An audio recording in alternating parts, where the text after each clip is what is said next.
لا حول ولا قوة إلا بالله العلي العظيم أعوذ بالله من الشيطان الرجيم بسم الله الرحمن الرحيم حسبنا الله ونعم الوكيل نعم المولى ونعم النصير الحمد لله الذي لم يتخذ صاحبة ولا ولدا ولم يكن له شريك في الملك ولم يكن له ولي من الذل وكبره تكبيرا الصلاة والسلام على سيدنا ومولانا بالقاسم محمد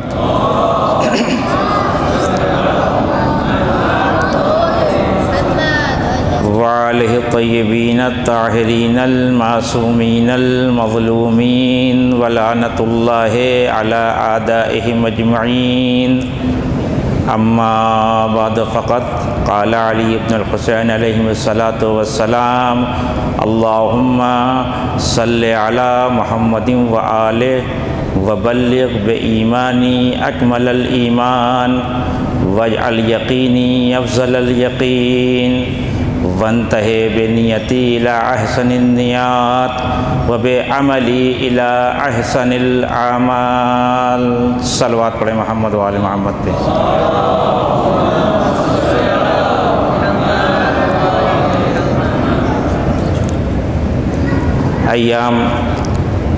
ایام سوگواریے حضرت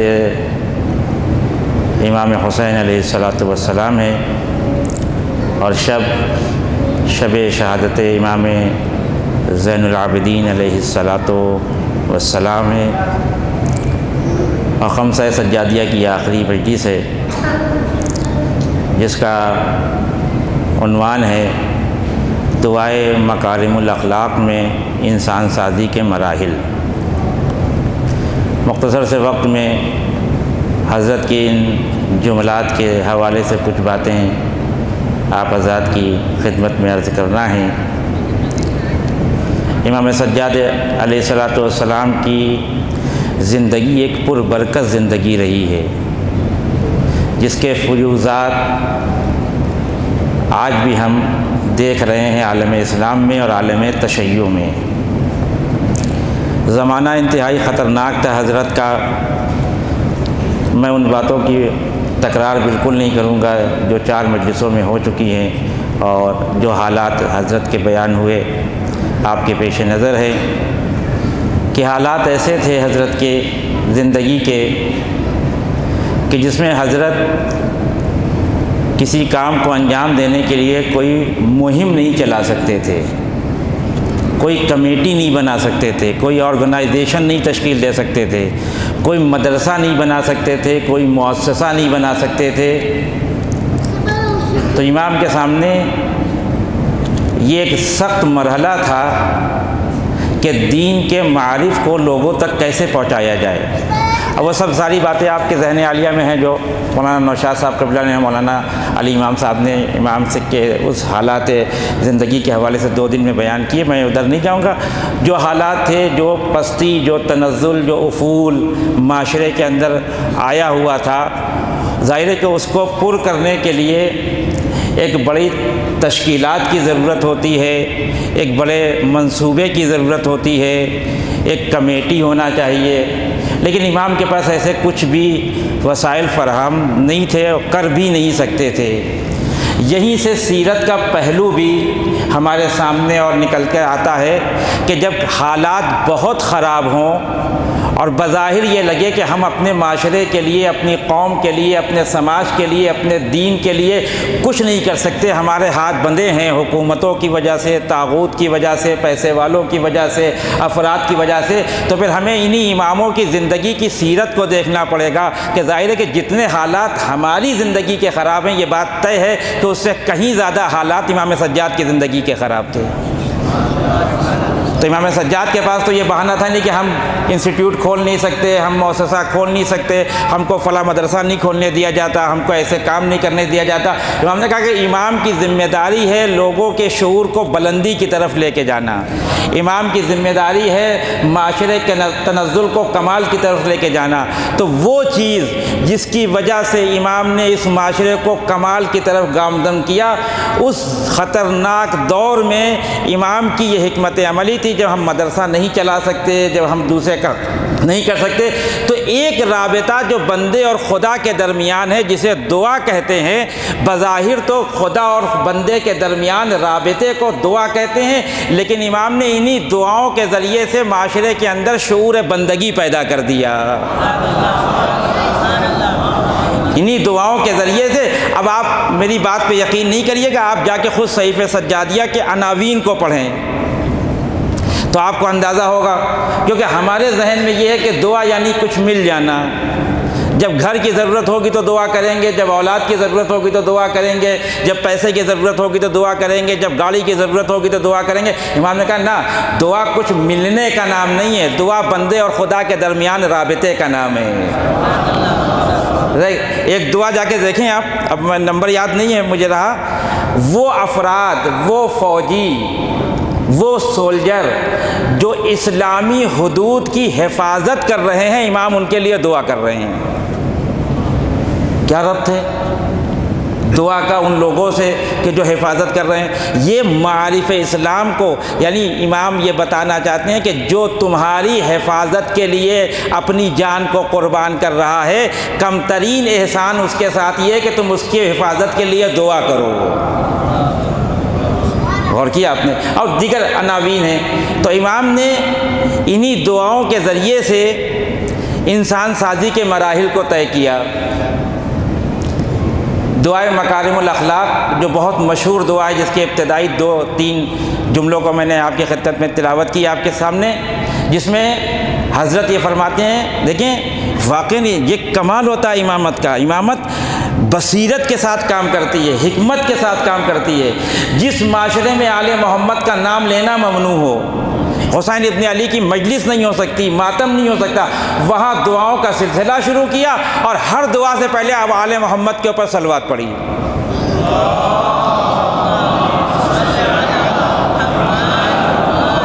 اور بعض دعائیں تو ایسی ہیں جس میں متعدد صلوات پڑھی آل محمد کے اوپر، گویا غیر محسوس طریقے سے آل محمد کے پیغام کو دنیا تک پہنچانے کا کام امام سجاد علیہ السلام نے کیا۔ بات کہاں سے شروع کی؟ اللہم صلی علی محمد وآلہ وبلغ بایمانی اکمل الایمان واجعل یقینی افضل الیقین وانتہی نیتی باحسن النیات وبعملی الی احسن الاعمال۔ 4 چیزوں کی طرف اشارہ کیا ہے۔ پہلی چیز، پروردگار میرے ایمان کو اکمل ایمان بنا دے، میرے یقین کو افضل یقین بنا دے، میری نیت اور میرے عمل کو احسن عمل بنا دے۔ دیکھیے یہ دعا ہو رہی ہے پروردگار کی بارگاہ میں، لیکن معاشرے کی انسان سازی کی ضرورت پڑ رہی ہے۔ یہاں سے 2-3 سوال میں آپ کی خدمت میں عرض کرنا چاہتا ہوں، اس کے بعد اپنی بات کو آگے بڑھاتا ہوں، تاکہ یہ تو پہلے پتہ چل جائے کہ جو موضوع لیا ہے اس کی ضرورت کیا ہے۔ انسان سازی کا مطلب کیا؟ انسان کو بنانا۔ یہ سازی فارسی میں استعمال ہوتا ہے بنانے کے معنی میں، اردو میں اس کو بنانا کہتے ہیں، فارسی میں اس کو سازی کہتے ہیں۔ میں مثال دیتا ہوں تو بات اور واضح ہو جائے گی۔ جب آپ کی موٹر خراب ہو جاتی ہے تو آپ کہاں جاتے ہیں؟ کہتے ہیں چلو موٹر سازی کے پاس چلتے ہیں۔ کیوں؟ اس لیے کہ خراب ہو گئی ہے۔ جب گھر کے تالے کی چابی خراب ہو جاتی ہے تو کہاں جاتے ہیں؟ کہتے ہیں چلو کلید سازی کے پاس چلتے ہیں۔ اس کے معنی ہے کہ سازی کا لفظ وہاں استعمال کیا جاتا ہے جہاں پہلے کوئی چیز خراب ہو گئی ہو۔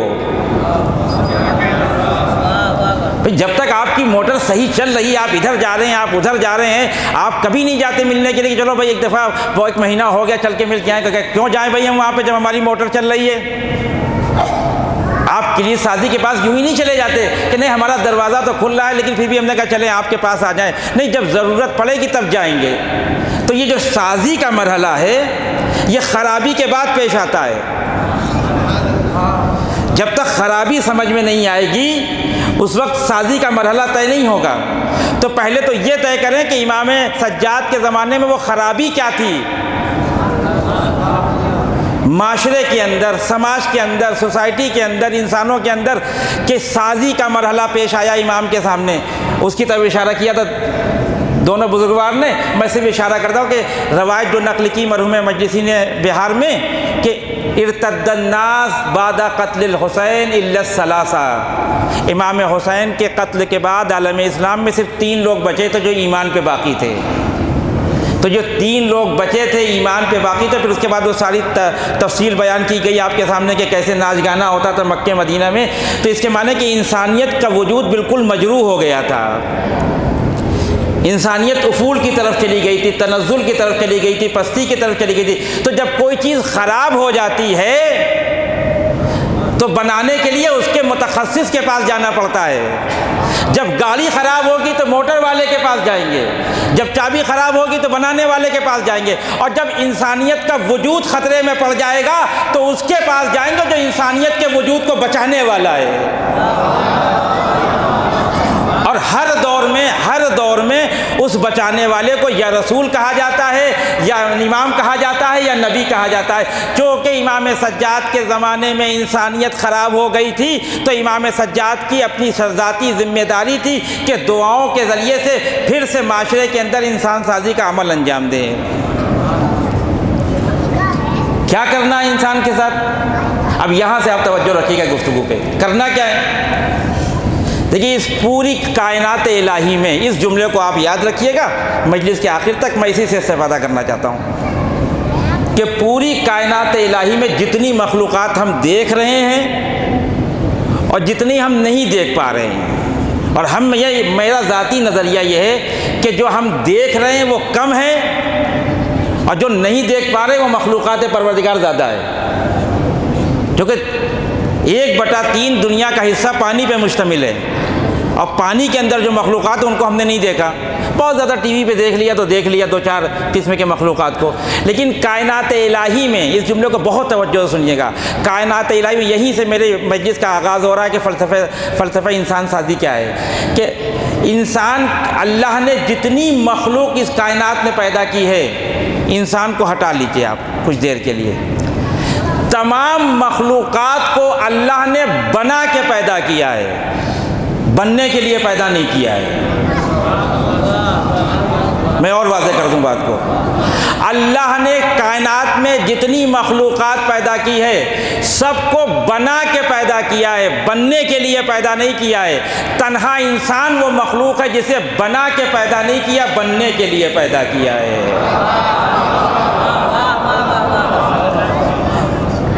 تو جو بننے کے لیے آئے گا سازی کی ضرورت اسے ہوگی، جو بنا ہوا ہے۔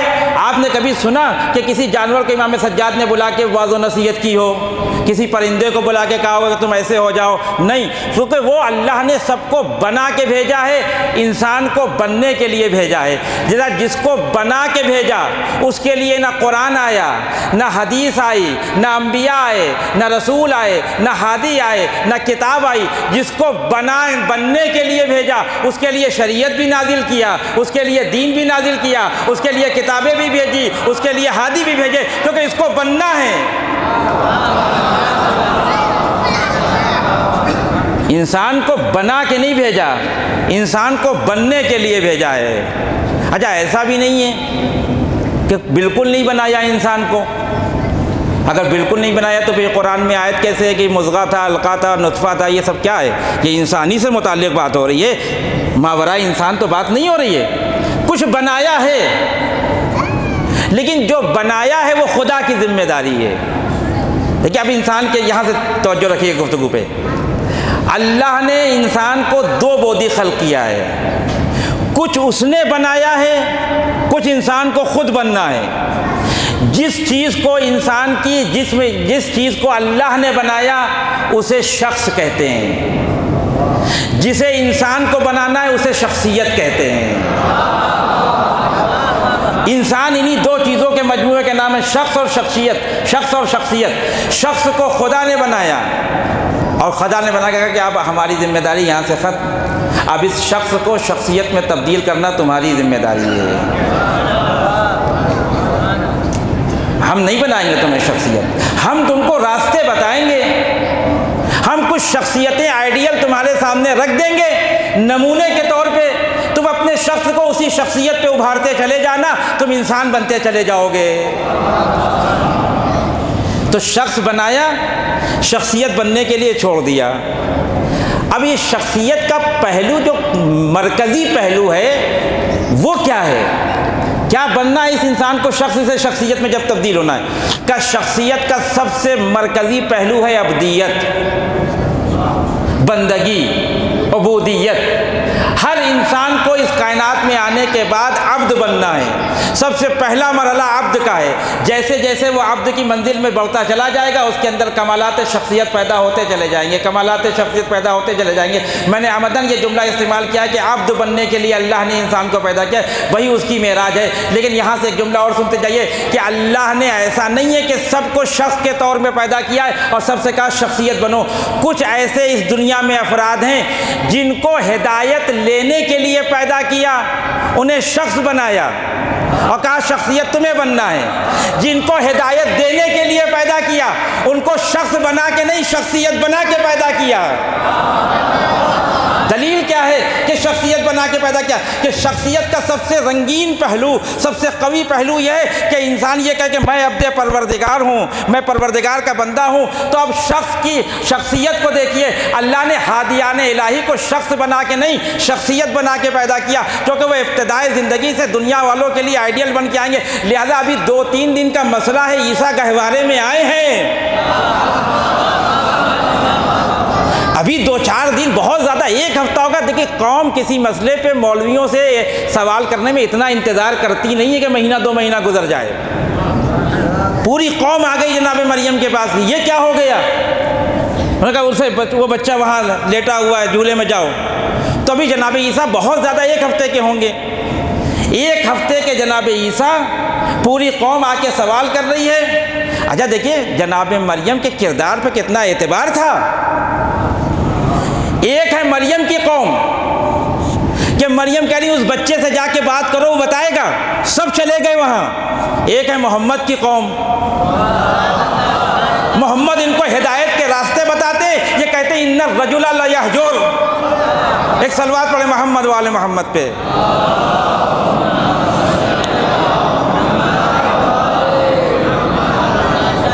پوری قوم آ گئی جناب عیسیٰ کے پاس کہ خیریت تو ہے۔ جناب عیسیٰ نے کیا کہا؟ دیکھیں شخصیت کا سب سے رنگین پہلو ہے اس کی عبدیت، اس کی بندگی۔ آواز کیا دی؟ انی عبداللہ آتانی الکتاب وجعلنی نبیا۔ ارے ابھی تو یہ بچہ پیدا ہوا ہے 1 ہفتے پہلے، ابھی تو اس کا وجود دنیا میں آیا ہے۔ کہ یہ وجود دنیا میں آیا ہوگا لیکن کیونکہ یہ دنیا کو ہدایت دینے کے لیے آیا ہے تو شخص بن کے نہیں آیا ہے، شخصیت بن کے آیا ہے۔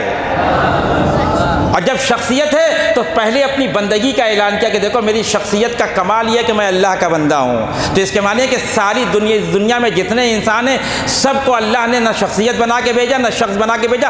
جن کو ہدایت کرنا تھی وہ شخصیت کے ساتھ آئے، جن کو ہدایت لینا تھی وہ شخص بن کے آئے۔ ایک صلوات پڑھے محمد والے محمد پہ۔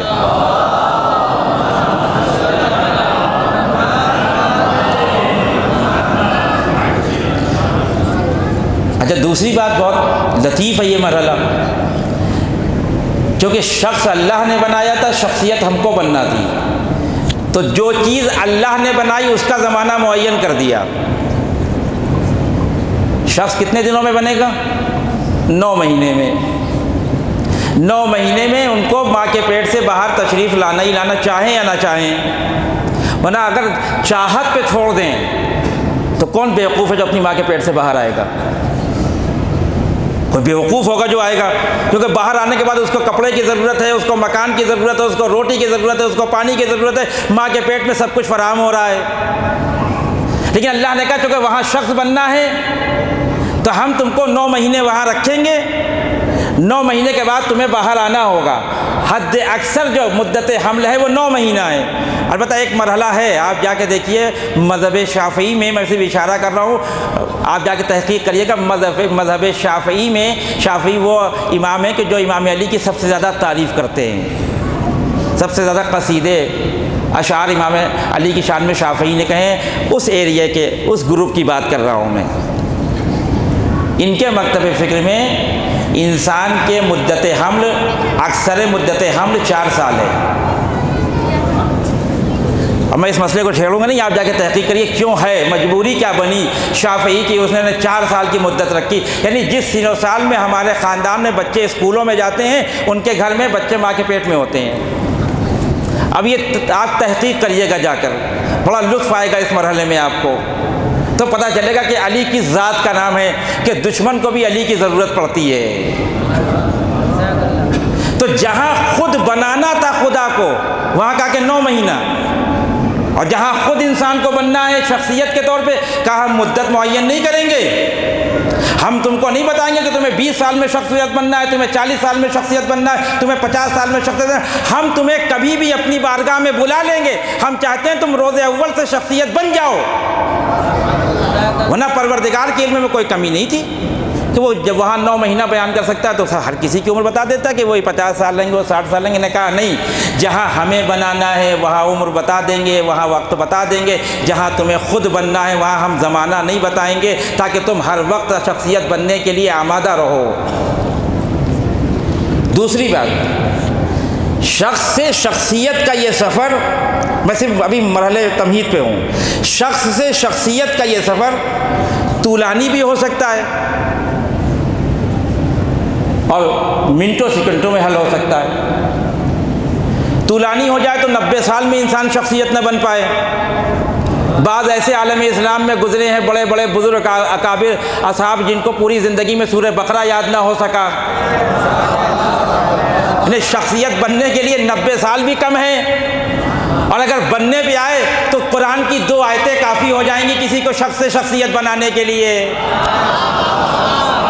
ابتدائے اسلام میں جب رسول نے مدینے میں تبلیغ کے کاروبار کو شروع کیا، اپنا کام شروع کیا، تو ایک اعرابی آیا رسول کے پاس اور اس نے کہا کہ یا رسول اللہ، دین سمجھنا چاہتا ہوں میں۔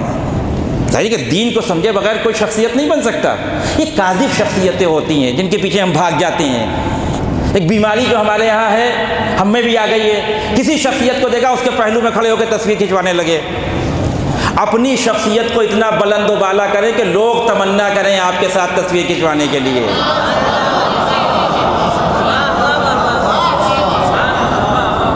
اتنے دیندار بن جائیں، یہ کاذب شخصیتیں ہیں یہ سب، یہ آج ہیں کل چلی جائیں گی، لیکن دیندار اگر کوئی انسان ہے تو اس کی شخصیت پابرجا ہے، اس کے اندر دوام پایا جاتا ہے، اس کے اندر استقلال پایا جاتا ہے۔ ہاں اس کے ساتھ آپ تصویر کھنچوائیے تو آپ کا معیار بھی بلند ہو جائے گا کہ اچھا یہ فلاں صاحب کے ساتھ رہتے ہیں، اس کے مطلب یہ بھی دیندار ہوں گے۔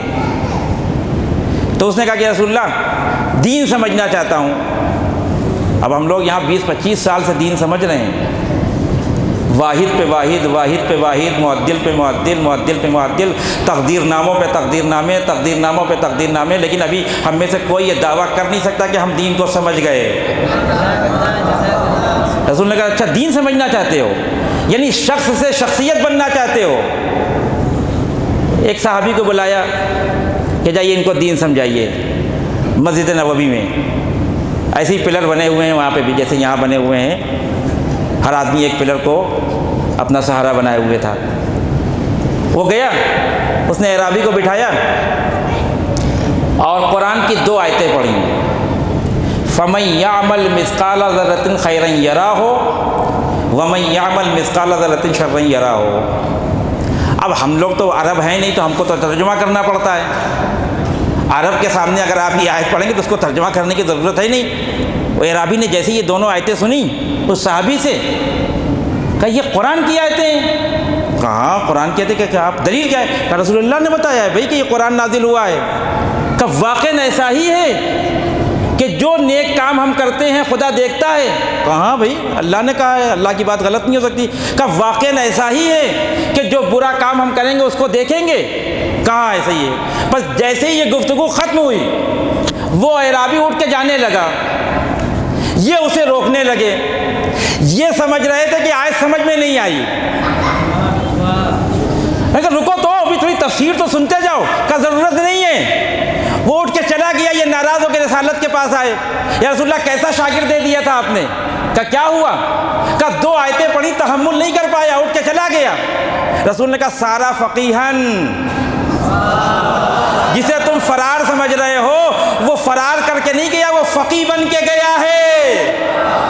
اب وہ بھی تعجب میں رسول اللہ 2 آیتوں سے کوئی فقی بن جائے گا؟ یہ فتویٰ دینے والے فقی کی بات نہیں ہو رہی ہے، دین کو سمجھنے والے فقی کی بات ہو رہی ہے۔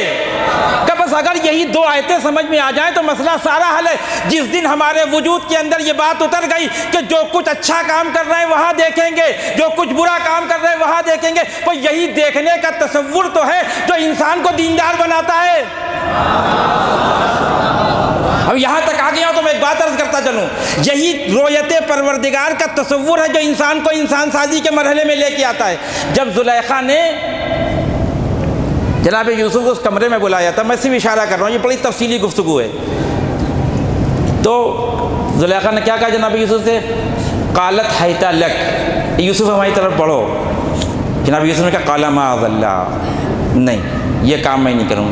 تو زلیخا نے کہا کہ ذرا رکو، یوسف کو روکا جناب یوسف کو، اور آگے بڑھی۔ وہاں کچھ بت رکھے تھے طاق کے اوپر، دیکھیں فقی بننے کا طریقہ، 2 آیتیں انسان کو دیندار بنا دیتی ہیں، اور نہ بننے پہ آئے تو 20-25 سال لگا دے نہیں بن پائے گا۔ تو زلیخا نے کیا کیا کہ وہ جو بت رکھے تھے طاق کے اوپر، ان کے اوپر یوں کر کے پردہ ڈال دیا، اور پردہ ڈال کے واپس آئی، اور پھر کہتے ہیں یوسف اب شروع کرو، جو کرنا ہو کرو۔ کہا پہلے کیوں نہیں؟ کہا وہ اس کی وجہ یہ تھی کہ وہ ہمارے خدا سے دیکھ رہے تھے، اچھا نہیں لگ رہا تھا ہم کو کہ اپنے خداؤں کے سامنے یہ غلط کام کرے۔ جناب یوسف کو زلیخا کی تربیت کا موقع مل گیا۔ اب دیکھیں آپ یہ جملہ کیسے سنتے، جناب یوسف نے زلیخا سے کہا زلیخا تیرا خدا پردوں کے گر جانے سے چھپ جاتا ہے تو تیرے پاس جواز گناہ ہے، میں کیا کروں کہ میرا خدا پردوں میں چھپتا نہیں ہے۔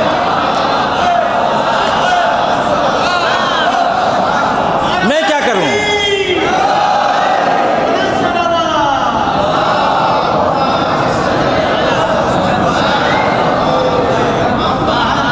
میرا خدا تو پردوں سے چھپتا نہیں ہے۔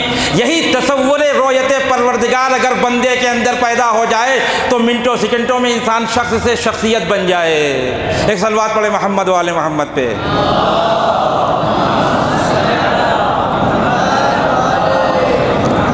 اتفاق سے آج میرا بیٹا بھی دوپہر میں ہم سے بات کر رہا تھا یہاں کی مجلسوں کے بارے میں، تو کہنے لگا کہ بابا ابھی تک جامعۃ العلوم میں مجلسوں میں نعرہ نہیں لگا۔ یعنی بچے بھی سمجھتے ہیں کہ نعرہ بہت ضروری چیز ہے، لیکن ابھی تک مجلسوں میں نعرہ نہیں لگا۔ ہم نے کہا بیٹا وہ وہاں کا ماحول ایسا ہے کہ وہاں نعرہ لگنے کا امکان بہت کم ہوتا ہے، کیونکہ ہر آدمی اپنی جگہ، کیونکہ اب پبلک کو بلانے کا آسان طریقہ یہ ہوتا ہے کہ مولانا یہ کہتے ہیں کہ آپ تک آواز پہنچ جائے ہماری، اس لیے آپ آگے آ جائیے، یا آپ باہر بھی کھڑے ہو جائیں تو آواز پہنچ جائے گی ہماری، تو آگے کیوں آنے لگا آدمی؟ خیر، تو جناب یوسف نے کہا دیکھیں 2 آیتیں پڑھی سارا فقیہن، انسان سازی ہو گئی، بہت ٹائم نہیں لگا انسان کو دیندار بننے میں۔ تیسرا اس گفتگو کا اور آخری مرحلہ کہ جو چیز اللہ نے بنائی ہے قیامت میں اس کے بارے میں کوئی سوال نہیں ہوگا، جو عمارت ہم نے بنائی ہے اس کے بارے میں سوال ہوگا۔ قیامت میں قطعاً اللہ تم سے یا ہم سے اور آپ سے یہ سوال نہیں کرے گا تم کالے کیوں تھے، ہم تمہیں جنت میں نہیں جانے دیں گے، تم پستہ قد کیوں ہو گئے، ہم تمہیں جنت میں نہیں جانے دیں گے، تم فلاں خاندان میں کیوں پیدا ہوئے، ہم تمہیں جنت میں نہیں جانے دیں گے، تم فلاں قبیلے سے کیوں تعلقات نہیں رکھتے، ہم تمہیں جنت میں نہیں جانے دیں گے۔ پروردگار نے کہا جو ہم نے بنایا اس پہ کوئی سوال و جواب نہیں ہوگا، کیونکہ تمہارے اختیار میں نہیں، جو تم خود بن کے آئے اس کے بارے میں ہم تم سے پوچھیں گے۔ یعنی شخص کے بارے میں کوئی سوال نہیں ہوگا، شخصیت کے بارے میں سوال ہوگا، اور جو معیار خدا کا ہے وہی معیار پیغمبر اکرم کا بھی ہوگا۔ پیغمبر اکرم اپنی بارگاہ میں جب بلائیں گے تو شخص کو دیکھ کے نہیں شخصیت کو دیکھ کے بلائیں گے۔ اگر شخص کو دیکھ کے بلا رہے ہوتے تو اوس و خزرج کے بڑے بڑے پیسے والے رسول کی خدمت میں موجود ہوتے اور کوئی کالا نظر نہ آتا، لیکن رسالت کی بارگاہ میں بلال حبشی کا ہونا اس بات کی دلیل ہے کہ جس مرحلے پہ پروردگار سوال کرے گا وہی مرحلہ رسول کی زندگی میں پیش آئے گا۔ رسول نے بلال سے کبھی نہیں کہا بلال رنگ بہت کالا ہے تمہارا، تھوڑا سے اگر گورے ہوتے تو ہمارے پاس بیٹھ جاتے۔ بعضوں نے آ کر مشورہ بھی دیا تھا، ان کو ہٹا دیجئے، ان کو ہٹا دیجئے، وہ تھوڑا سا غریب ہے۔ رسول نے کہا اگر آپ کو بیٹھنا ہو تو بیٹھیں ان کے ساتھ، اگر اتنا حوصلہ ہے کہ ان لوگوں کے ساتھ بیٹھیں، کیونکہ وہ ان کے شخص کو دیکھ رہے تھے، شخصیت کو نہیں دیکھ رہے تھے۔ بس اس مرحلے کو ختم کر کے میں بات کو آگے بڑھا رہا ہوں۔ یہی مرحلہ رسالت کی زندگی میں پیش آیا جب رسول مکے سے مدینے کی زندگی میں آئے، اس دیواجی زندگی شروع کی تو ایک بیوی کو بہت تکلیف ہوتی تھی، رسول کی بیوی جناب خدیجہ سے۔ رسول کا طریقہ کیا تھا کہ جب کسی نے کوئی گوشت کا ہدیہ بھیجا رسول کی خدمت میں، رسول نے فلاں صحابی کو بلایا اور کہا کہ فلاں گھر میں جا کے دے کے آ جاؤ، فلاں صحابی کو دے کے آ جاؤ۔ پوچھنے والے نے پوچھا کہ فلاں صحابی کو کیوں دے دیں؟ کہا اس کی بیوی خدیجہ کی بہت اچھی دوست تھی، کوئی ہدیہ آتا تھا خدیجہ کی سہیلیوں کو بٹوا دیتے تھے، کبھی کوئی بات ہوتی تھی خدیجہ کا ذکر کرنا شروع کر دیتے تھے۔ ایک دن ان سے رہا نہیں گیا، یہ چہیتی بیوی سے رہا نہیں گیا۔ میں کہا یا رسول اللہ آپ کے حرم میں اتنی جوان بیویاں موجود ہیں، اتنی حسین و جمیل بیویاں موجود ہیں، آپ کہاں اس ضعیفہ کو یاد کرتے ہیں؟ دیکھیں ضروری نہیں ہے کہ جو بزم رسالت میں موجود ہو اس کا شعور بھی بلند ہو۔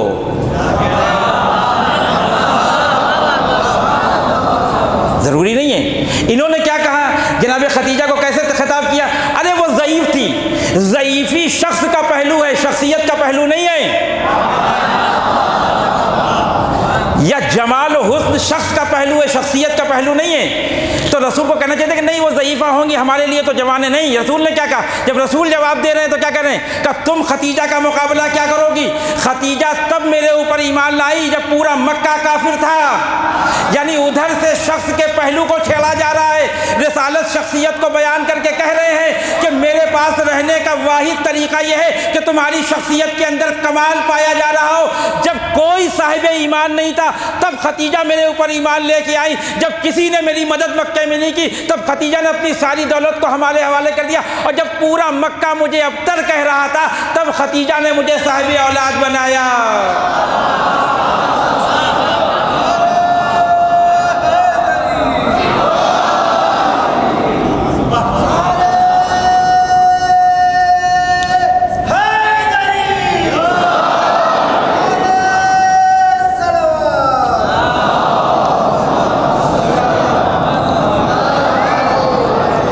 میں نے وہ جو نعرے والی بات اپنے بیٹے کی عرض کی تھی وہ حسن طلب نہیں تھا میرا، وہ بات آئی تھی تو میں نے عرض کر دیا۔ تو شخص سے شخصیت بننے کو اسی کو انسان سازی کہتے ہیں۔ امام معصوم نبی رسول کا کام یہ ہے کہ انسان کو شخص سے شخصیت کے پہلو میں لا کے ڈال دے۔ امام سجاد نے یہی کام کیا۔ اب یہاں سے پھر گفتگو کو ملاحظہ کریے گا۔ امام سجاد نے 4 مرحلے انسان کی شخصیت سازی کے لیے بیان کیے۔ پہلا مرحلہ بلغ بے ایمانی اکمل الایمان، پروردگار میرے ایمان کو اکمل ایمان قرار دے دے۔ اللہ اکبر، بصیرت امام سجاد۔ جہاں علی ابن ابی طالب کا نام لینا محال ہو، جہاں آل محمد کی فضیلت بیان کرنا محال ہو، ایسے بصیر رہبر دنیا میں ہمارے علاوہ کسی کو اللہ نے نہیں دیا، قدر کرنا چاہیے۔ دیکھیں دعا کا آغاز تھا کہ وہ بلغ بے ایمانی اکمل الایمان۔ ہم سمجھتے ہیں کہ امام سجاد نے علی کی ولایت کا کوئی تذکرہ ہی نہیں کیا کہیں۔ کس لفظ کو استعمال کیا امام سجاد نے؟ بلغ۔ بلغ کو کس کے لیے استعمال کیا؟ اکمل ایمان کے لیے۔ اللہ اکبر، بلغ کو اکمل ایمان کے لیے استعمال کیا۔ اسی لیے ہم کہتے ہیں یہ بولتے ہوئے قرآن ہے، یہ بات بھی کرتے ہیں تو قرآن کے لہجے میں بات کرتے ہیں۔ اللہ نے علی کی ولایت کا اعلان جب غدیر کے میدان میں کیا تو اسی بلغ کو استعمال کیا۔ بلغ ما انزل الیک من ربک۔ امام سجاد بھی جب ایمان کی بات کر رہے ہیں تو کہنے وہ بلغ بے ایمانی اکمل الایمان، گویا غیر محسوس پیغام دے رہے ہیں کہ علی کی ولایت کے بغیر ایمان کے کمال کا کوئی امکان نہیں پایا جاتا۔ فبلغ بایمانی اکمل الایمان، پروردگار میرے ایمان کو اکمل ایمان قرار دے دے۔ وہ تو وہاں تو ایمان اکمل ہے ہی، وہ انسان سازی کا مرحلہ آ رہا ہے، جیسا ہم کو بتا رہے ہیں کہ اب آپ علماء کے کتابوں کو پڑھیں، خصوصاً علماء اخلاق کی، تو وہ مراحل بیان کریں گے انسان سازی کے، کہ انسان ہے، انسان کے بعد ایمان ہے، ایمان کے بعد یقین ہے، یقین کے بعد اطمینان ہے، اطمینان کے بعد رضا ہے، رضا کے بعد تسلیم ہے۔ مراتب الگ الگ ہیں، لیکن ان سارے مراتب کو طے کرنا ہے۔ اس کے بعد کہتے ہیں وجعل یقینی افضل الیقین، پروردگار میرے یقین کو افضل یقین قرار دے دے۔ میں ان دو مرحلوں کی طرف نہیں جاؤں گا، میں نے سوچا تھا کہ ایسے عمل کے سلسلے میں گفتگو کروں گا، لیکن پہلی مجلس میں مولانا ظفر عباس صاحب نے بہترین انداز میں اس مسئلے کو بیان کر دیا، لہذا میں اس کو چھوڑ رہا ہوں۔ میں صرف مرحلہ یقین کو بیان کرنا چاہتا ہوں کہ انسان سازی کا دوسرا مرحلہ یا تیسرا مرحلہ، اگر امام سجاد کی دعاؤں کو اٹھا کے دیکھیں گے تو دوسرا مرحلہ ہے، اگر آپ کتابوں کو اٹھا کے دیکھیں گے اخلاق کی تو تیسرا مرحلہ ہے۔ ایمان، اسلام، ایمان، یقین، کہ یقین کے بارے میں امام سجاد کہتے ہیں پروردگار میرے یقین کو افضل یقین قرار دے دے۔ انسان سازی میں ایک اہم پہلو ہے کہ انسان کو یقین پیدا ہو جائے۔ جس دن یقین پیدا ہو گیا، اصحاب حسین نے اپنی جان کیوں قربان کر دی؟ کیونکہ یقین تھا کہ اس مرنے کے بعد بھی ایک زندگی ہے اور اس زندگی کو کوئی ختم نہیں کر سکتا۔ میں آخر مجلس میں اسی زندگی کی طرف اشارہ کرنا چاہتا ہوں جس کو میں نے چھیڑا ہے، افضل یقین، اور یہ یقین ایمان کے بعد کا مرحلہ ہے۔ دلیل امام صادق علیہ السلام کی حدیث ہے کہ حضرت فرماتے ہیں کہ الیقین افضل من الایمان، یقین ایمان سے بڑھ کے ایک مرتبہ ہے، ایک درجہ ہے۔ اور دوسرے جو نشانیاں بیان کی گئیں یقین کی کہ اللہ کو بندوں کی مرضی کے لیے اللہ کو ناراض نہ کرے کوئی۔ یقین بہت مرحلہ ہے، آپ جا کے قرآن پڑھیں، اب میں اس مرحلے کی طرف آ رہا ہوں، آپ قرآن پڑھیں، قرآن کہتا ہے لو تعلمون علم الیقین لترون الجحیم، اگر تمہارے اندر علم یقین پیدا ہو جائے تو تم اسی دنیا میں بیٹھے بیٹھے جہنم کو دیکھ لو گے۔ کیسے جہنم کو دیکھ لے گا آدمی؟ کم مرحلے یقین پہ تو آئے، انسان سازی کے مرحلے پہ تو آئے۔ امام نے کہا پہلے ایمان کو کامل کرو، پھر یقین کی دعا کرو، پھر نیت کی دعا کرو، پھر احسن عمل کی دعا کرو۔ یہ چار مرحلے اگر تمہاری زندگی میں طے ہو جاتے ہیں تو تم ایک بہترین انسان بن کے سامنے آؤ گے، خود بھی معاشرے میں عزت دار ہوگے، دوسروں کو عزت دار بناؤ گے۔ ایک صلوات پڑھے محمد وآل محمد پہ۔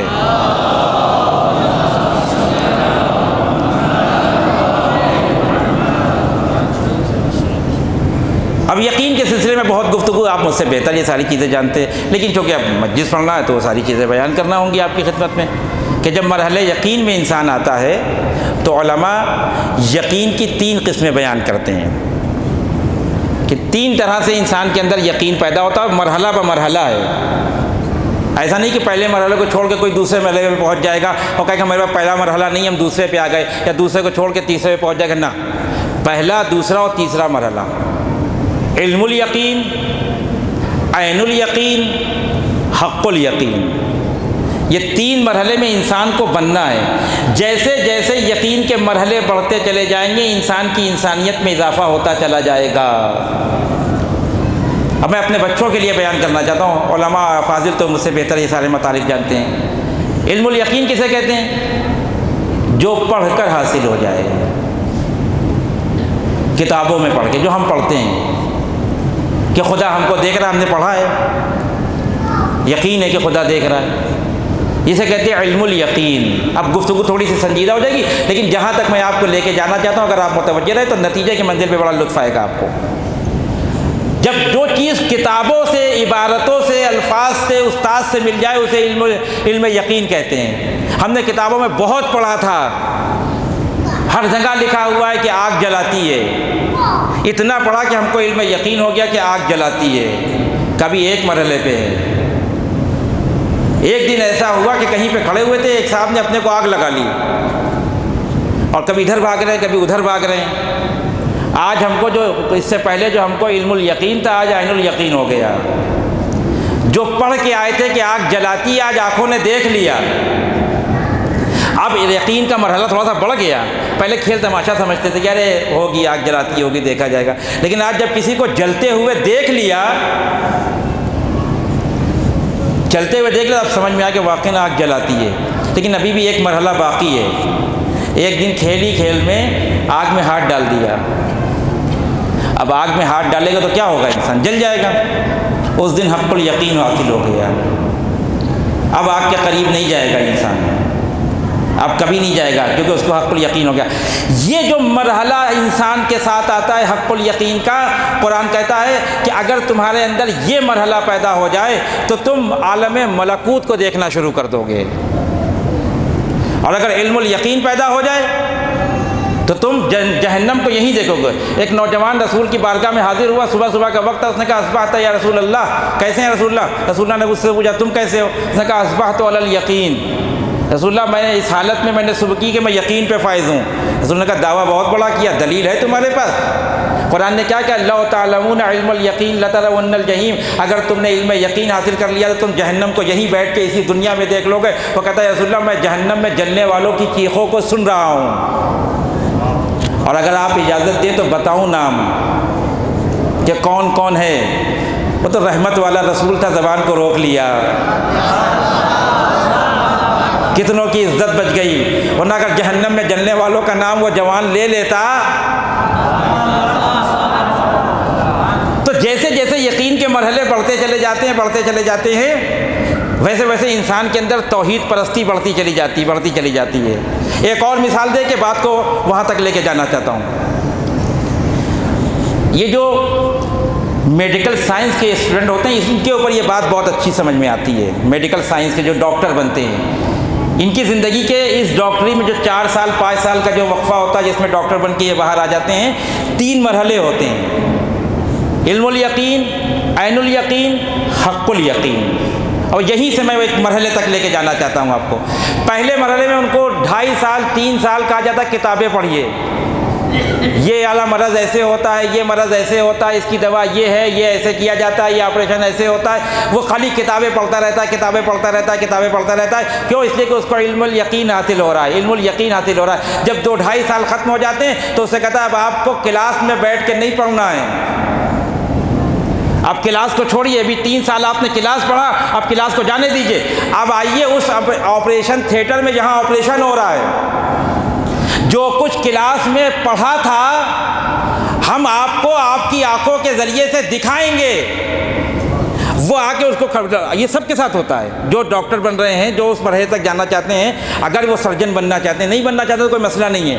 پھر ان کو لا کے کھڑا کیا جاتا ہے، ان سے کہتے کچھ کرنا نہیں ہے آپ کو، خالی دیکھیے. کیا دیکھیں؟ کہا استاد جو کر رہا ہے اس کو دیکھیے. توجہ رکھیں کس مثال کے اوپر. وہ کھڑے ہو کے خالی دیکھتے رہتے ہیں کہ کیسے دل کو کھولا ہے، کیسے دل کو نکالا ہے، کون سی رگ کاٹی ہے، کون سی رگ جوڑی ہے، کیا کیا ہے. اس کے بعد بند کیا، ان سے کہا خدا حافظ جائیے. یہ دوسرا مرحلہ یہ عین الیقین کا ہے. جو پڑھا تھا اسے آنکھوں سے دیکھا. لیکن جو چالاک شاگرد ہوتا ہے وہ استاد کے پاس پھر پلٹ کے آتا ہے اور یہ کہتا ہے کہ سرکار صرف علم الیقین اور عین الیقین سے کام نہیں چلے گا، اب میں حق الیقین کی منزل میں اترنا چاہتا ہوں. جیسے ہی حق الیقین کی منزل آتی ہے استاد اپنے سارے آپریشن کے آلات اس کے ہاتھ میں تھما دیتا ہے کہ اب تمہیں آپریشن کرتے ہوئے دیکھنا نہیں ہے، آپریشن کرنا ہے.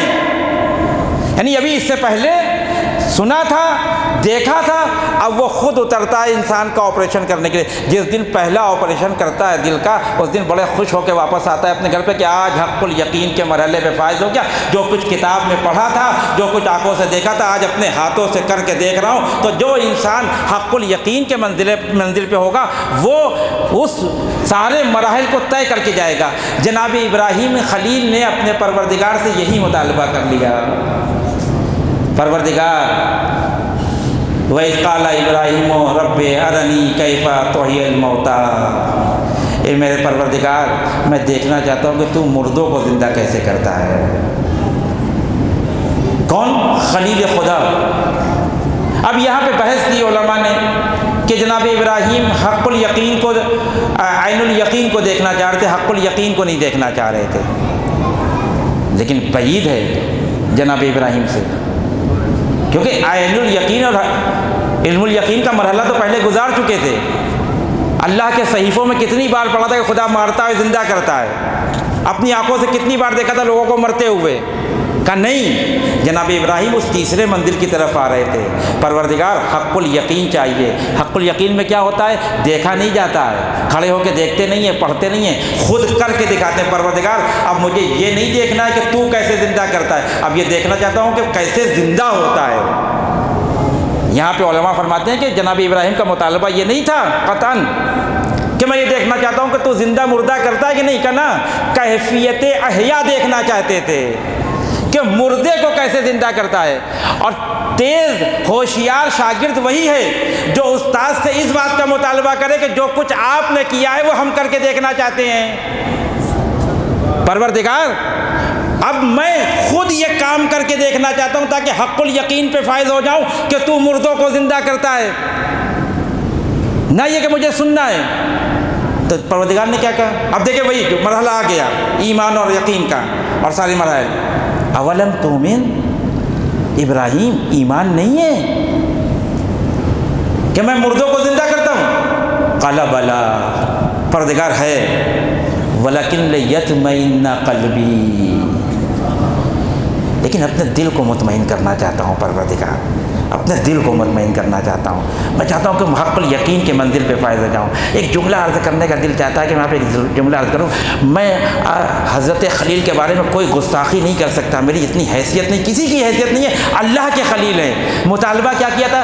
وَلَكِنْ لِيَطْمَئِنَّ قَلْبِي، پروردگار میں چاہتا ہوں اطمینان قلب پیدا ہو جائے۔ بالکل ہوا ہوگا، مجھے اس سے کوئی انکار نہیں ہے۔ ظاہر ہے کہ اللہ کے خلیل ہیں، بیٹے کے گلے پہ جس نے چھری چلا دی ہو اس کو اگر اطمینان پیدا نہ ہوگا تو کس کو اطمینان پیدا ہوگا؟ لیکن میں نے پورے قرآن میں تلاش کر لیا، اس آیت کے بعد اللہ نے کہیں جناب ابراہیم کے سلسلے میں یہ نہیں کہا کہ تم یقین کے درجے پہ فائز ہونے کے بعد اطمینان کے درجے پہ آ گئے، ہم نے تمہیں نفس مطمئنہ کی سند دی۔ لیکن ایک منزل ہم کو نظر آئی کربلا کے مرحلے میں کہ جب پروردگار کہہ رہا ہے نفس مطمئنہ پلٹا اپنے رب کی طرف، اس حالت میں کہ تو اپنے رب سے راضی، تیرا رب تجھ سے راضی۔ اس کے معنی یہ ہے کہ نفس مطمئنہ کے حصول کے لیے ایک قربانی کافی نہیں ہے، قربانیوں پہ قربانیاں دینا پڑتی ہیں، اور پھر صبر کے ساتھ ساتھ شکر الہی بھی کرنا پڑتا ہے۔ حسین نے شکر الہی کیا تو نفس مطمئنہ کے درجے پہ فائز ہوئے۔ ولیکن لیطمئن قلبی، اللہ نے بھی بھرم رکھ لیا جناب ابراہیم کا۔ بس یہاں سے توجہ رکھیے گا، میں جس مرحلے تک لے جانا چاہتا ہوں آپ کو۔ پروردگار نے کہا فخذ اربعۃ من الطیر، تو ایسا ہے کہ تم 4 پرندوں کو لے کے آؤ۔ ابھی ساری کہانی قصے سنے ہوئے ہیں بہت آپ نے، میں صرف ایک لفظ پہ توجہ دلانا چاہتا ہوں، ہے آپ کی توجہ، اس میں کوئی شک نہیں، لیکن تذکر کے عنوان سے فخذ اربعۃ من الطیر، 4 پرندوں کو لو۔ علماء کہتے ہیں کہ 4 پرندوں سے مراد عدد نہیں ہے، محاورہ ہے، لیکن 2-4 لوگ آ جائیں تو 2-4 لوگ کا مطلب نہیں کہ 4 آئے اس کے بعد ہم منع کر دیں گے، نا، محاورہ ہے۔ فخذ اربعۃ من الطیر فصرہن الیک، بس اگر یہ بات میں آپ تک پہنچا سکا تو آپ کو بڑا لطف آئے گا۔ 4 پرندوں کو لو۔ اب یہاں پہ آپ جا کے قرآن کا ترجمہ اٹھائیے، بعض ترجموں میں لکھا ہے کہ ان پرندوں کو ٹکڑے ٹکڑے کریے، عموماً ہم یہی کہتے ہیں، اور بعض نے یہاں پہ لکھا ہے کہ فصرہن الیک، اپنے سے مانوس کریے، اپنے سے قریب کریے، اپنے نزدیک لے کے آئیے۔ اس جملے کو یاد رکھیے گا، بعض لوگوں نے، کم لوگوں نے، البتہ کم لوگوں نے یہ ترجمہ کیا ہے کہ ٹکڑے ٹکڑے کریے، اکثر لوگوں نے یہ ترجمہ کیا ہے کہ نہیں، اپنے سے مانوس کریے، اپنے سے قریب کریے، اپنے قریب بٹھائیے۔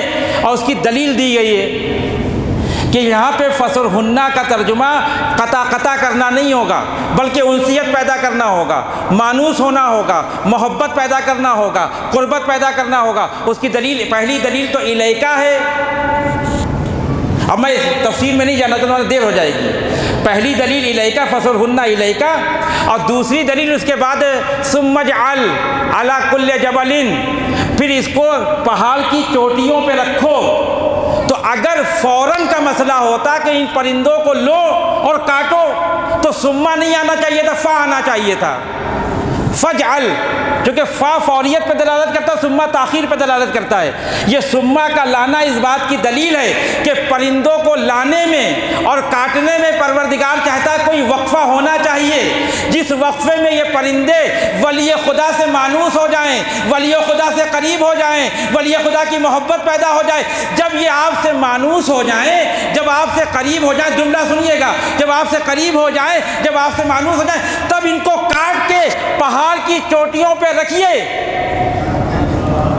اور پھر آواز دیجئے، تو دیکھیے کہ کیسا مردہ زندہ ہوتا ہے۔ بعض لوگوں نے بہت سادہ سی بات کی ہے، کہ نہیں فَصُرْهُنَّ اس لیے کہا ہے، دو وجہ سے فَصُرْهُنَّ کو کہا کہ ایک تو یہ کہ تھوڑا سا اپنے پاس بلا لیجئے تاکہ آپ بھی پرندوں کو پہچان لیں کہ کون کون سے ہیں۔ جب گوشت اڑ کے آئے تو منقار ادھر کی ادھر نہ ہونے پائے۔ یہ توہین ہے خلیل خدا کی۔ جس نے عالم ملکوت کی نشانیوں کو دیکھ کے فراموش نہ کیا ہو، وہ پرندوں کو فراموش کر دے گا۔ اور بعد نے یہ کہا کہ اس لیے کہا تھا فَصُرْهُنَّ تاکہ آپ سے آواز سے مانوس ہو جائے، جب آپ آواز دیں تو وہ چلے آئیں۔ لیکن ایک لطیف پہلو اور ہے جس کو علماء نے بیان کیا ہے، وہ لطیف پہلو واقعی اس آیت کی جان ہے، اس جملے کی جان ہے کہ اصل ہدف پروردگار یہ ہے کہ آپ ان پرندوں کو اپنے قریب بلائیے، کیونکہ آپ ہیں خلیل خدا، آپ ہیں ولی خدا، آپ ہیں اللہ کے دوست۔ تو ہم دنیا والوں کو یہ ثابت کرنا چاہتے ہیں کہ جو ولی کے قریب آ جاتا ہے، جس کے دل میں ولی کی محبت پیدا ہو جاتی ہے۔ لیکن جانوروں کا خاصہ یہ ہوتا ہے کہ جن جانوروں کو آپ پالتے ہیں وہ مالکوں سے محبت کرنے لگتے ہیں، اور یہ جانوروں میں سب سے زیادہ کتے کی خاصیت ہے، وہ جان دینے کے لیے تیار ہو جائے گا۔ میں نے اسی لیے روکا یہاں پہ آپ کو فَصُرْهُنَّ کے اس منزل پہ، تاکہ بات میری واضح ہو جائے۔ تو اللہ یہ چاہتا ہے کہ ایک منزل تک تمہیں لے کے جائے، وہ منزل یہ ہے کہ اے میرے خلیل ان پرندوں کو لیجئے، کچھ وقت ان کے ساتھ گزاریے تاکہ یہ آپ کی صحبت میں بیٹھے، آپ کے بدن میں آ کے بیٹھے، آپ سے قریب ہو جائیں، آپ سے انسیت پیدا ہو جائے۔ اس کے بعد آپ ان کو کاٹ کے پہاڑ کی چوٹیوں پہ رکھیے گا، جب وہاں سے بلائیے گا تو دنیا کو سمجھ میں آ جائے گا جو ولی خدا کے قریب ہوتا ہے اس کی موت بھی حیات میں تبدیل ہو جاتی ہے۔ یہ پرندے ہیں، ان کے اندر ولی خدا کی محبت پیدا ہو جائے، یہ قریب آ کے بیٹھ جائیں۔ فَصُرْهُنَّ إِلَيْكَ، آپ ان کو بلائیے، ان کو قربت پیدا کریے، ان کے قریب آئیے، ان کو اپنے سے قریب کریے، پھر ان کو کاٹیے گا۔ جناب ابراہیم نے پروردگار کے کہنے پہ عمل کیا، پرندوں کو بلایا، اپنے سے قریب کیا، مانوس کیا، پھر کاٹا، جا کے پہاڑ کی چوٹی پہ رکھا، وہاں سے پھر اپنے ایک پرندے کو بلاتے رہے، وہاں سے وہ گوشت اڑ کے آتا رہا، منقار میں جڑتا رہا، ان سے وہ پرندے زندہ ہوتے رہے۔ جناب خلیل کہتے ہیں پروردگار میں حق الیقین پہ فائز ہو گیا، مجھے یقین آ گیا کہ تو مردوں کو کیسا زندہ کرتا ہے، تو مردوں کو کیسے زندہ کرتا ہے۔ تو اس پورے واقعے کا مرکز یہ ہے کہ ولی خدا کی محبت، ولی خدا کی قربت، ولی خدا سے انسیت انسان کو مرنے نہیں دیتی۔ اب جملہ سنتے جائیے گا، عصر کا ہنگام ہے، سرکار سید الشہداء میدان کربلا میں تنہا کھڑے ہیں، لاشیں مقتل میں پڑے ہوئے ہیں، نبی کا نواسا سب کو خطاب کر کے کہتا ہے حل من ناصر ینصرنا حل من مغیث یغیثنا۔ میں آپ سے پوچھنا چاہتا ہوں، یہ نبی کا نواسا کٹے ہوئے سروں کو بلا رہا ہے یا ظالموں کو بلا رہا ہے؟ امام حسین کس سے کہہ رہے ہیں حل من ناصر ینصرنا؟ کوئی اس بات کو قبول نہیں کرے گا کہ شامیوں کو بلا رہے تھے۔ تو مولا جس کو بلا رہے ہیں وہ تو مر چکے ہیں، مولا جن کو پکار رہے ہیں ان کے تو بازو کٹ گئے ہیں، ان کا تو سر تن سے جدا ہو گیا، ان کا تو لاشیں پامال ہو گیا، یہ لاشیں پڑے ہیں۔ آواز ولی خدا آئے گی، ابھی کچھ دیر انتظار کرو، ابھی تمہیں سمجھ میں آئے گا۔ شب عاشور جو ان کی قربت ہم سے پیدا ہوئی تھی، شب عاشور جو انہوں نے ہمارے لیے اپنی قربانیاں دی تھی، ابھی کچھ دیر کے بعد تم یہ دیکھو گے کہ جب ولی خدا کی آواز صدا میں بلند ہوگی اور یہ کہے گا حل من ناصر ینصرنا، تو انہی کٹے ہوئے لاشوں سے آواز آئے گی لبیک یا حسین، لبیک یا حسین۔ اصل میں یہ لبیک یا حسین کی آواز نہیں ہے، یہ ولی خدا کی قربت ہے جو موت کو زندگی میں تبدیل کر رہی ہے۔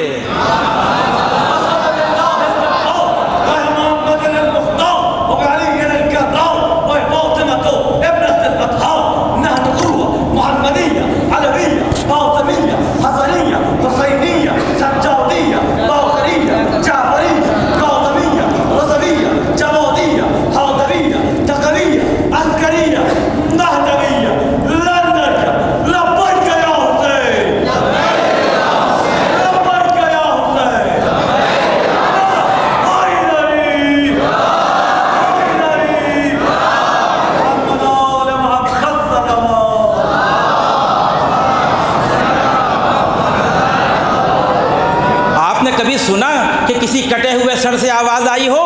آپ نے کبھی سنا کوئی مر گیا ہو، اس کو پکارا گیا، اس نے کہا ہو لبیک؟ نہیں پکارتا کوئی، مرنے کے بعد کوئی کسی کو نہیں پکارتا۔ لیکن جو ولی خدا کے قریب آ جاتا ہے، جس کو ولی خدا کی ہمنشینی نصیب ہو جاتی ہے، جس کے دل میں ولی خدا کی محبت پیدا ہو جاتی ہے، سرکار سید الشہداء عصر عاشور اسی مرحلے کو حل کرنا چاہتے ہیں۔ اور میں بات کو ختم کر دیتا، لیکن آپ کے یقین کے لیے ایک مرحلے تک اور لے کے جانا تھا۔ اسی قرآن میں آئیے، ایک جگہ اور پروردگار نے اسی پہاڑ کا تذکرہ کیا ہے، جہاں ایک نبی کا بیٹا نبی سے کہہ رہا تھا کہ ہم آپ کے ساتھ آنے والے نہیں ہیں، ہم آپ کے ساتھ جانے والے نہیں ہیں۔ نبی کہہ رہا تھا بیٹا ہمارے پاس آ جاؤ، ہم تمہاری جان کو بچا لیں گے، نبی خدا کے قریب آؤ گے تو زندگی بچ جائے گی۔ وہ کہہ رہا تھا کہ ہم پہاڑ کی بلندی پہ چلے جائیں گے۔ نوح اپنے زمانے کے نبی، 950 سال تبلیغ، اس کے بعد بیٹے سے کہہ رہے میرے قریب آ جاؤ۔ اب آپ دیکھیں فرق محسوس کریں، دونوں جگہ پہاڑ ہیں، دونوں جگہ نبی خدا ہیں، بس فرق اتنا ہے کہ ایک جگہ پہاڑ کی بلندی پہ انسان ہے، ایک جگہ پہاڑ کی بلندی پہ پرندوں کا گوشت ہے۔ فرق اتنا ہے کہ ایک کو نبی بلا رہا ہے، وہ چلا آ رہا ہے، ایک کو بلا رہا ہے، وہ آنے سے انکار کر رہا ہے۔ جو آنے سے انکار کر رہا ہے وہ گیا تھا زندہ۔ اللہ اکبر، اللہ اکبر۔ جو آنے سے انکار کر رہا ہے، نبی خدا کہہ رہا ہے بیٹا آ جاؤ ہم تمہیں بچا لیں گے۔ وہ کہا بابا یہ پہاڑ کی بلندی مجھے بچا لے گی؟ پروردگار کہتا آج کوئی تمہیں کہیں سے بچا نہیں سکتا۔ اگر تم نے نبی خدا کی قربت کو چھوڑ دیا تو اب دیکھیں ان پرندوں کو دیکھیں جو نبی خدا کی قربت کو حاصل کر رہے تھے اور پہاڑ پہ گئے تو مرے ہوئے گئے تھے۔ نبی خدا نے جیسی آواز دی وہ دوڑ کے چلے آئے۔ اس سے تو یہی معلوم ہوتا ہے کہ اذا دعاکم لما یحییکم، جب رسول تم کو بلائے تو رسول کے بلانے پہ فوراً لبیک کہو، کہ کوئی رسول زندگی کے لیے بلاتا ہے، موت کے لیے نہیں بلاتا۔ ایک زندہ پہاڑ کی چوٹی پہ گیا، نبی خدا کو چھوڑ دیا، مردہ لاش آئی، اور یہ جو جن کے جسم کو کاٹ دیا گیا تھا وہ مردہ پہاڑ کی چوٹی پہ گئے، لیکن جذبہ لبیک تھا نبی خدا کی آواز پہ۔ اللہ نے کہا ہم تمہاری زندگی کو ہمیشہ کے لیے باقی رکھیں گے۔ آخری جملہ بات ختم۔ اے پروردگار، خلیل خدا کا زمانہ تو ہے نہیں، ہمارا ولی تو پردہ غیب میں ہے، ہم اس سے کیسے انسیت پیدا کریں؟ کیونکہ ہم بھی چاہتے ہیں کہ ہم مرنے نہ پائیں، ہم بھی چاہتے ہیں ہم کو زندگی دوام مل جائے، ہم ہمیشہ زندہ رہیں، لیکن ہمارا ولی تو پردہ غیب میں ہے، ہم نے تو اسے دیکھا نہیں، ہم تو اس کے ساتھ جا نہیں سکتے۔ آواز قدرت آئے گی، ہوا کرے پردہ غیب میں، ہم تمہیں انسیت کا طریقہ بتاتے ہیں۔ 40 دن روز خلوص نیت کے ساتھ دعائے عہد پڑھ کے اپنے زمانے کے ولی خدا سے یہ عہد کرے کہ مولا ہم آپ کے ساتھ مریں گے، ہم آپ کے ساتھ جئیں گے، تو دیکھنا اگر تم مر بھی گئے اور تم مارے گئے یا تم مر گئے، تم قبر کے اندھیرے میں چلے گئے، جب ان کا ظہور ہوگا تو ہم تمہیں قبر سے پھر اٹھا کے بتائیں گے کہ ولی خدا کی محبت مرنے نہیں دیتی۔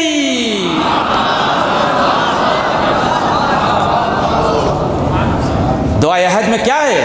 پروردگار ہم کو ہمارے کفن کے ساتھ اٹھانا۔ کیوں اٹھائے؟ ہم تو مر گئے۔ کب مر گئے ہوگے، لیکن 40 دن تم نے اپنے ولی خدا سے عہد کیا تھا، انسیت کا عہد، قربت کا عہد، محبت کا عہد۔ تو جو ولی خدا سے قریب ہو جاتا ہے ہم اسے مرنے نہیں دیتے۔ جناب ابراہیم نے کہا ہم حق الیقین پہ فائز ہو گئے۔ پروردگار مجھے معلوم ہو گیا کہ تو کیسے مردوں کو زندہ کرتا ہے۔ بہت بلند و بالا مقام ہے جناب ابراہیم کا، لیکن میں یہاں پہ صرف 2 مصرے پڑھ کے مصائب کی طرف آنا چاہتا ہوں۔ یہ 2 مصرے مرحوم حضرت آیت اللہ العظمہ طیب آغا جزائری صاحب اپنی مجلسوں میں بہت پڑھتے تھے، اتنا پڑھا کہ مجھے یاد ہو گیا۔ اور جب جناب خلیل کا تذکرہ کرتے تھے تو کہتے تھے کہ ایک قربانی پہ آنکھیں بند کر لی اے خلیل، ایک قربانی پہ آنکھیں بند کر لی اے خلیل، آنکھیں کھل جاتی اگر یہ سارے سرور دیکھتے۔ ایک ہی قربانی تو دی تھی جناب خلیل نے بیٹے کی، وہ بھی آنکھوں پہ پٹی باندھ کے۔ کہاں خلیل کا وہ حق الیقین، اور کہاں اس انسان کا حق الیقین جس کی آج شب شہادت ہے۔ زمین و آسمان کا فرق ہے سید سجاد کی قربانی میں اور خلیل کی قربانی میں۔ خلیل کی قربانی میں بیٹا بچ گیا، لیکن سید سجاد نے اپنی آنکھوں کے سامنے جو قربانیاں پیش کی اس میں کوئی نہیں بچا۔ بس عزیزو 5 سے 7 منٹ میں مجلس کو ختم کر رہا ہوں۔ تابوت کی زیارت کریں گے۔ کس کی تابوت کی زیارت؟ جو 35 سال اپنے بابا کے اوپر مدینے میں روتا رہا۔ لیکن میں مصائب کا آغاز اس جملے سے کرنا چاہتا ہوں میرے دوستوں، اس جملے سے کرنا چاہتا ہوں۔ آپ نے سنا ہے ولید ابن عبد الملک نے ہشام ابن عبد الملک کے کہنے پہ امام سجاد کو زہر دیا تاکہ امام سجاد مر جائیں، شہید ہو جائے۔ میں آپ سے پوچھتا ہوں، جس کا بابا مقتل میں مار دیا گیا ہو، جس کے چچا کے دونوں بازو قطع ہو گئے ہوں، جس کے برابر کے بھائی کے سینے پہ برچی کا پھل لگا ہو، جس کے 6 مہینے کا علی اصغر خاک پہ سو رہا ہو، جس نے اپنی آنکھوں کے سامنے اپنی ماں بہنوں کے سر سے چادروں کو چھنتے ہوئے دیکھا ہو، جس نے اپنی آنکھوں سے اپنی بہن کے منہ پہ تماچے کھاتے ہوئے دیکھا ہو، جس نے اپنی آنکھوں سے کوفہ و شام کا منظر دیکھا ہو، کیا واقعاً اس کو مارنے کے لیے زہر کی ضرورت ہے؟ کیا ایسے انسان کو زہر دینے کی ضرورت ہے؟ ارے سجاد تو ہر مرحلے میں مر رہا تھا۔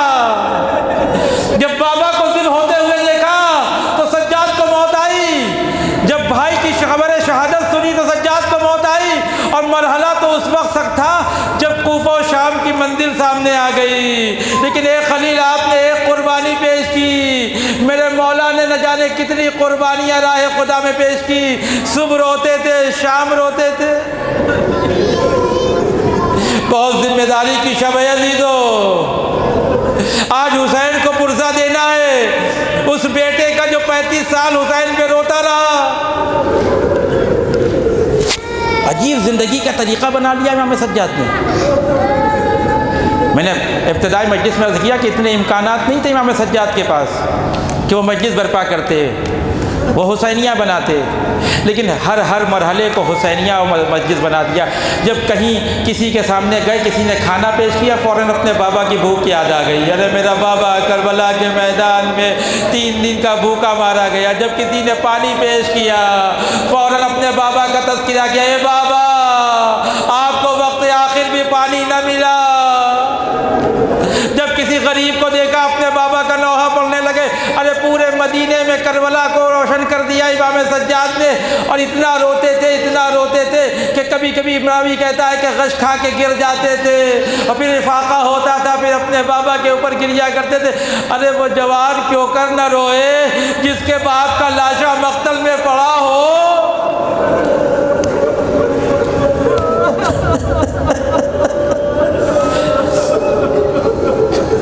عزیز، جب انسان کے اوپر کوئی مشکل پیش آتی ہے، خدا نہ کرے ہم میں سے کسی کے اوپر یہ مشکل پیش آئے، غریب الوطن ہیں ہم سب، لیکن پھر بھی معصومہ کی کرم ہے ہمارے اوپر کہ ہم غریب الوطن اپنے کو احساس نہیں ہونے دیتے کہ ہم غریب الوطن ہیں۔ لیکن اگر کبھی کوئی مسئلہ پیش آ جائے ہماری ناموس کے ساتھ، بہت روئیں گے عزیزوں۔ کوئی ایسا مرحلہ خدا نہ کرے ہم میں سے کسی کے ساتھ پیش آئے کہ ہمارے چاروں طرف ظالموں کا مجمع ہو، ظالم ہمارے چاروں طرف ہم کو گھیر کے کھڑے ہوں، اور اسی گھیرے میں ہماری ناموس بھی ہو، اور ہم کچھ نہ کر سکتے ہو، بہت مجبور ہو، اور ہماری ناموس کے سر پہ چادر بھی نہ ہو، ظالم ہمارے اوپر ظلم کر رہا ہو، اور میں بہت مجبور ہوں، کچھ نہ کر سکتا ہوں، تو جانتے ہیں آخری مرحلہ میرا کیا ہوگا؟ میں کیا کر سکتا ہوں؟ میں جو آخری کام کر سکتا ہوں وہ شرم سے اپنے سر کو جھکا لوں گا تاکہ میں یہ منظر نہ دیکھنے پاؤں۔ ارے سجاد تو یہ بھی نہیں کر سکتا۔ کوفہ و شام کے بازار میں جب ناموس کو چاروں طرف سے گھیرا گیا تو آپ نے سنا ہے سید سجاد کے گلے میں خاردار طوق تھا۔ خدا آپ کی آوازوں پہ رحمت نازل کرے۔ ایک بیمار کا غم منا رہے ہیں آپ۔ امام سجاد کی کیفیت کیا تھی؟ ہم سب جلدی میں پڑھ دیتے ہیں کہ گلے میں خاردار طوق تھا، ہاتھوں میں ہتکڑیاں تھیں، پیروں میں بیڑیاں تھیں، لیکن عزیزو ایسے نہیں پڑا ہوتا تھا اس زمانے میں۔ گلے میں خاردار طوق ایک لوہے کا رنگ ہوتا تھا، اس کے چاروں طرف خاردار ٹاکے لوہے کے کانٹے لگے ہوتے تھے، اور وہیں سے ایک زنجیر آتی تھی جو ہاتھوں میں ہتکڑیوں کا کام کرتی تھی، اور وہی زنجیر پھر پیروں میں جاتی تھی جو بیڑیوں کا کام کرتی تھی۔ یعنی امام سجاد کو اس طرح سے ہتکڑی اور بیڑی میں جکڑا تھا کہ امام سجاد اپنے وجود کو ہلا نہیں سکتے تھے۔ ارے ایک انسان اگر شرم سے مرے گا تو نہیں کیا کرے گا۔ اے عزیزو، اگر انسان چاہتا ہے کہ اپنی گردن کو جھکائے تو ہم آپ تو جھکا لیں گے، اس لیے کہ ہماری گلوں میں خاردار طوق نہیں ہے، لیکن میرا امام جب سر کو جھکاتا تھا تاکہ ماں بہنوں کی شکل نہ دیکھنا پڑے، تو جو گردن میں خاردار طوق تھا وہ زخم پہنچاتا تھا، ارے اپنی گردن کو بھی اٹھا لیتا تھا۔ ایک دن ایک صحابی آیا امام کی بارگاہ میں، دیکھا امام رو رہے ہیں، کہتا مولا کب تک روئیے گا، کتنا روئیے گا کربلا والوں پہ؟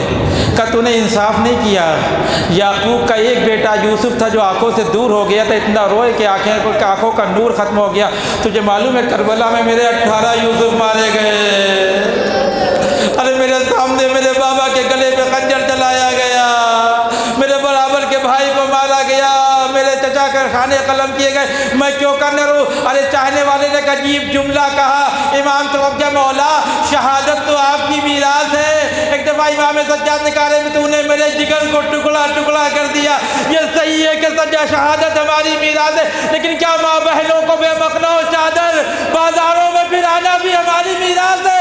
اے چاہنے والے، کاش تو کوفہ و شام کے بازار میں ہوتا، ارے آج تو پنجتن آئے ہوں گے کربلا کے عزادار کا پرزہ لینے کے لیے، سید سجاد کی شمع شہادت ہے۔ بھئی یہی وہ غم تھا جو امام سجاد کو کھا گیا۔ جب بے پردگی کا تذکرہ آتا تھا چیخ مار کے روتے تھے۔ روایتوں میں خود امام سجاد کی زبانی 7 ایسے مصائب ہیں جو شام میں امام سجاد کے اوپر وارد ہوئے، بس میں مجلس کو ختم کر رہا ہوں، اس میں سے صرف 2 بیان کروں گا عزیزو، صرف 2 بیان کروں گا۔ پہلی مرحلہ تو یہ ہے کہ امام سجاد فرماتے ہیں جب ہم کو شام میں لے جایا گیا، آپ جانتے ہیں قیدیوں کے ہاتھ میں ہتھکڑی بیڑی پڑی ہوتی ہے، اس کی وجہ سے وہ فرار اختیار نہیں کر سکتے، اور اتنے شریف النفس قیدی کہاں بھاگ کے جائیں گے؟ لیکن امام سجاد کہتے ہیں ان ظالموں نے ہمیں چاروں طرف سے تلواروں سے گھیر لیا تھا، ارے ہم بیچ میں تھے، ظالموں کی تلواریں چاروں طرف سے چمک رہی تھی، کبھی ہم کو تکلیف پہنچاتی تھی۔ ایک مسئلہ یہ تھا، اور دوسرا مسئلہ بہت عجیب تھا، یزید کو جب معلوم ہوا کہ اہل حرم کا لٹا ہوا قافلہ شام میں داخل ہو گیا ہے، تو شام کے کچھ ایسے علاقے تھے جہاں یہودی اور نصارہ رہتے تھے، عیسائی اور یہودی رہتے تھے۔ یزید کو معلوم تھا کہ یہودی اور عیسائی اسلام کے کتنے بڑے دشمن ہیں۔ یزید نے کہا کہ میرے دربار میں لانے سے پہلے انہیں ان کے محلے میں لے کے جاؤ اور ان سے کہو کہ یہ وہی لوگ ہیں جن کے آباء و اجداد نے تمہارے باپ دادا کو مارا تھا جنگ میں۔ عزیز و امام سجاد کہتے ہیں ہمیں اونٹوں کی بلندی سے نیچے اتارا گیا، ہمیں گھسیٹ کے یہود و نصارہ کے محلے میں لے جایا گیا، منادی نے ندا دی، ارے دیکھتے ہو یہ کون ہے؟ یہ وہی ہے جن کے باپ دادا نے تمہارے باپ دادا کو مارا۔ امام سجاد کہتے ہیں جب ان ظالموں کو معلوم ہوا یہ اپنے گھروں کی چھتوں پہ گئے، وہاں سے ہمارے اوپر پتھر مارنے لگے، وہاں سے ہمارے اوپر پتھر مارنے لگے۔ عزیزو جب آپ کے اوپر کوئی حملہ کر رہا ہو تو فطری طور پہ سب سے پہلے جسم کا جو حصہ حملے کو برداشت کرنے کے لیے آمادہ ہوتا ہے وہ ہاتھ ہوتے ہیں، انسان اپنے چہروں کے سامنے ہاتھ لے کے آتا ہے، لیکن سید سجاد بیویاں اتنی مجبور، ارے رسل میں ہاتھ بندھے، سید سجاد کہتے ہمارے چہروں پہ پتھر آگے بڑھتے تھے، ہمارا چہرہ لہو لہال ہو گیا، ارے ظالم تازیانے لگاتے تھے، مسکراتے تھے، تالیاں بجاتے تھے، ارے آج خیبر و خندق کا بدلہ لے لو۔ 25 سال تک یہ امام روتا رہا، ابھی آپ تابوت کی زیارت کریں گے عزیزو۔ بس عزیزو میں نے مجلس کو ختم کیا، امام کربلا والوں کو یاد کر رہے لیکن دشمن سے دیکھا نہیں گیا، اور منصوبے کے تحت سازش کے تحت ولید ابن عبد الملک نے امام سجاد کو زہر دیا۔ اب یہ جو زہر کی کیفیت ہوتی ہے آپ مجھ سے بہتر جانتے کہ جیسے جیسے انسان کے جسم میں زہر پھیلتا چلا جاتا ہے اس کی پیاس کی شدت بڑھتی چلی جاتی ہے، پیاس کی شدت بڑھتی چلی جاتی ہے۔ عزیز جب امام سجاد کو پیاس لگی ہوگی اور امام محمد باقر نے لا کے جامع آپ پیش کیا ہوگا تو ایک دفعہ امام سجاد کربلا کی طرف متوجہ ہوئے ہوں گے، اے بابا ارے میرا وقت آخر ہے، میرا جوان بیٹا موجود ہے جو مجھے سیراب کر رہا ہے، اے بابا مجھے معاف کریے گا، کربلا میں آپ کو وقت آخر ایک قطرہ آب نہ ملا، میں زندہ رہا لیکن آپ کو سیراب نہ کر سکا۔ ارے جیسے جیسے شہادت کا وقت قریب آیا، امام محمد باقر کو بلا کے گلے سے لگایا، شاید وہ وقت یاد آ گیا جب خود کا بابا وقت آخر آیا تھا اور امام سجاد زخموں کی وجہ سے بابا کو پہچان نہ سکے، وصیتیں کی، یہ امام سجاد دنیا سے گئے۔ سعید ابن مسیب کہتے ہیں کہ جب امام سجاد دنیا سے گئے ہیں تو پورا مدینہ امام سجاد کے جنازے میں آ گیا۔ شہد البر والفاجر والطالع والصالح، جتنے برے اچھے انسان تھے سب امام سجاد کے جنازے میں آ گئے۔ ارے یہ آل محمد کے گھر کا پہلا جنازہ ہے جو اتنے اعتراض سے اٹھ رہا ہے، ہزاروں کا مجمع ہے، سید سجاد کو بقیع کی طرف لے کے چلے۔